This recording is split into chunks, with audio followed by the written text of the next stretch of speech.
Hi, and welcome back to the News from the Real World podcast. I'm Andrew. Atitra, Caitlin. And we're here to talk today about some articles on our blog spot. Address at the bottom, please do visit. If any of the articles that we talk about here pique your interest. Like our first article titled Architects Could Become Closer to Game Designers or Filmmakers. It's from Dezeen.com. Design, maybe? I don't know. I don't know what word they're playing off of there, but anyway. And it's a video. You call it an interview when there's a person talking. It's an interview with an architect, Kiichi Matsuda, who foresees architecture splitting essentially into two parts thanks to digital advances, and he's sort of frustrated with this idea that architecture is stuck in the past, and it's also very tied to this idea that form follows function, and he questions that idea.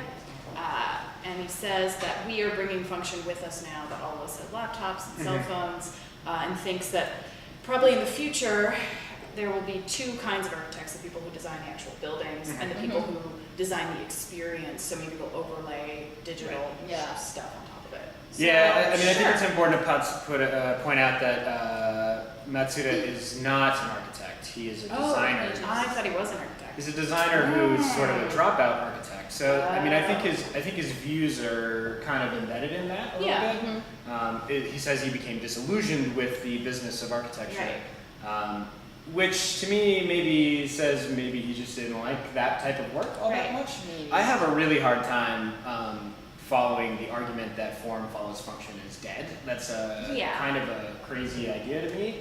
And it's, to me, maybe it's true. I'm not an architect. I don't know. But it seems to me that just because a building can serve different functions based on the digital whatever canvas that you paint across it, the form is still something that is very derived and an artistic expression in itself. And you can't have unlimited functionality in a building. It can only have certain functions. It can only have an escalator in this one place. A digital map isn't going to change that. So I think it seems to me like kind of a basic misunderstanding of what architecture is. I totally agree. Yeah. I thought that this was more of an article about how these digital expressions, what did he call them? Augmented realities could replace interior design. Exactly, not architecture. It's like It's a different thing. This computer will not make this door work. You know what I mean? It's not going to insulate the building for me. It doesn't replace the shelter or the actual function it serves. So Or the a lot of architecture is about flow. It's about how people move through a space. It's about how people experience not just what's painted on the walls, but the form of the place. Of the space it's itself. possible this could kind of this could tie into that idea. Maybe if I'm seeing a digital map that tells me which ways I should walk, or I see a door in front of me. Sure. It could change that, but it doesn't replace the function. I function. thought that was ridiculous. What did you guys think about this picture that he gave of the driving down the street and all this stuff is all over your field of vision? I don't know. It's just crazy. Do you think you could drive in that scenario? I don't think I could. I'd be so distracted. I find driving down the I street. probably can. Yeah. Yeah. Well, because you're from maybe a younger. That's why I asked. Because you guys are both a little younger than me. Yeah. You're maybe a little more used to this idea that there's your life is sort of a heads-up display. I don't know. Maybe.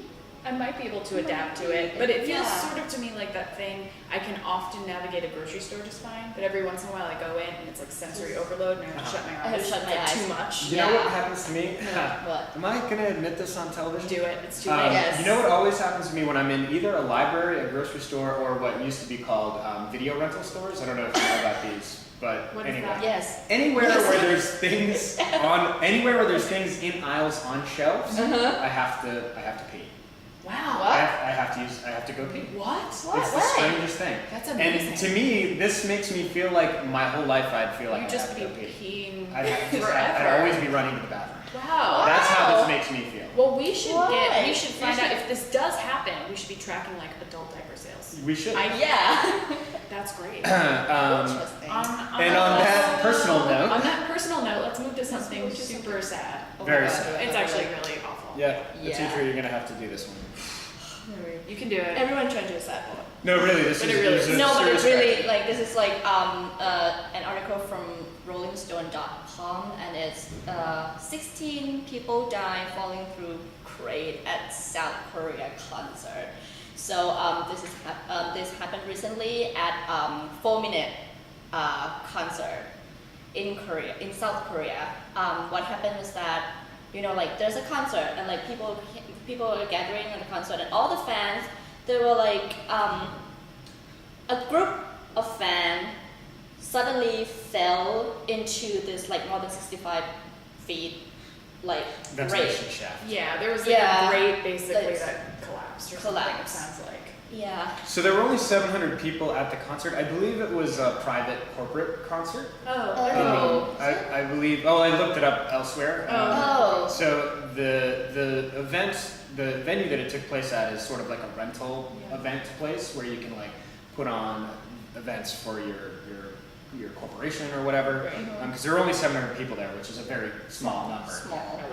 And yeah, some people decided to get a better view that they'd climb up on a 10-foot platform that was the top of a ventilation shaft that was not meant to be. It was not meant to be a platform, is what you're saying. And they plummeted to their deaths. Actually, it's probably a lot more than 16 people that died from this now. It might be more coming to say, by the time they reported, it's like already like 12 of them killed like right away in this situation. Yeah. So from a crowd management perspective, it's just one of those things like if there'd been a barricade around it or something, would this have not happened? I don't know. I don't know either. I don't know. But I mean, like from my own, and this might be like a little negative for me, but like all of this, and I'm sure like this happens to like every like fans, but like especially like 4 Minute, like most of the Korean band, K-pop fans, they were like incredibly crazy. Like they can just do. Oh my god, you have no idea. I've seen it with my own eye. I'm just like so crazy. They can just like, there are a group of people who can be like, oh my god, this is just a paper towel that he just used. Things like that. And like, there were times when they kind of like, whenever they showed up, they were just like running around, like chasing after them like crazy, like waves of people.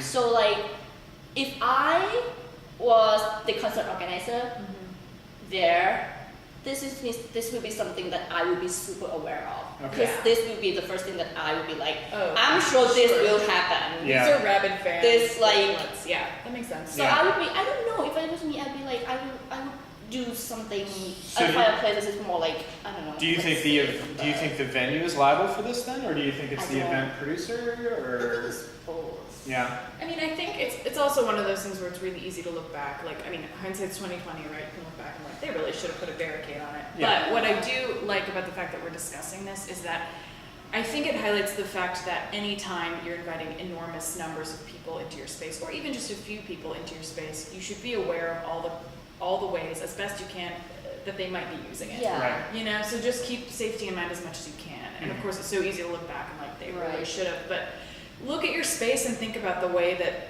people might be screwing around. If there's an open hole, they're going to fall into it. So do something. Because we're not going to see it. They would just do anything. Their eyes just focus on whatever happening on the stage. Yeah. Like, do everything to like get closer. If there's something climbable, they'll climb it. Yes. So, just be aware. Well, very tragic incident, and our hearts go out to the folks that have had to deal with that. Yeah. And hopefully it'll lead to more safety precautions in everywhere, so this doesn't happen that much. So now for something completely different, there's a new product on the market for sound and lighting guys, or media guys, anybody, and gals, anybody that needs needs to put tape down cords, which we do all the time, obviously, for all sorts of different things. It's called the Gaff Gun. It's created by a company that was made solely for this purpose, named Gaff Tech, which was a bunch of Seattle-based media, sound, lighting guys that got together and created this product to make their lives a lot easier. And there's a video on the article that actually is kind of amazing to watch. I was like, I don't care about this. I was like, this is a total fluff article. It's cool. And then I watched the video and I was like, oh my god, this is amazing. So what it does We is should it get actually, and it actually not only tapes down the cord, but it corrals the cord. So your cord can be like, very lazily laid down on the Wherever floor. it is. And you roll this gaff gun over it, and it has like a trapping mechanism that kind of straightens the cord out and puts a single piece of gaff tape over it. And the other thing that I think it does is it really actually does save a lot of money. And gaff tape is expensive because if you were going to do that 100 times, you're gonna put down some tabs of gaff tape in order to like set your line, and then you're gonna put multiple strips maybe because you're overlaying them. Sure. And we're only talking about a few inches here and there, but over a year that could be like a couple $100, which happens to turn out this gaff gun costs. Exactly, So, and it's like really reusable, so you probably earn your money or save your money in the long run. yeah, I hope these guys have a really good patent because somebody's just gonna try to make the same exact thing. Totally. But it's pretty cool. I don't know if there's a whole lot more to say about it. The article was on Pro Sound Web, which is a news and information website for the audio professional. But I'm sure this will be circulating around the other cord-related businesses. Cord-related.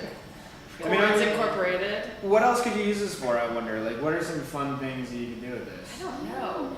I'm sure there are amazing things that we're not Maybe thinking not, about. yeah. I don't Maybe know. we can have someone like purchase it and use Yeah, it we next should. year. Totally, we should put this on our on our capital improvement budget.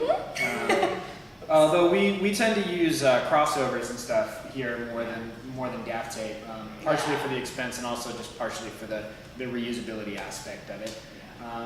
Yeah. It's cool. Okay, enough said on that. We're Thank you done very with much for joining us for this second segment. We'll be back for one more after a short break.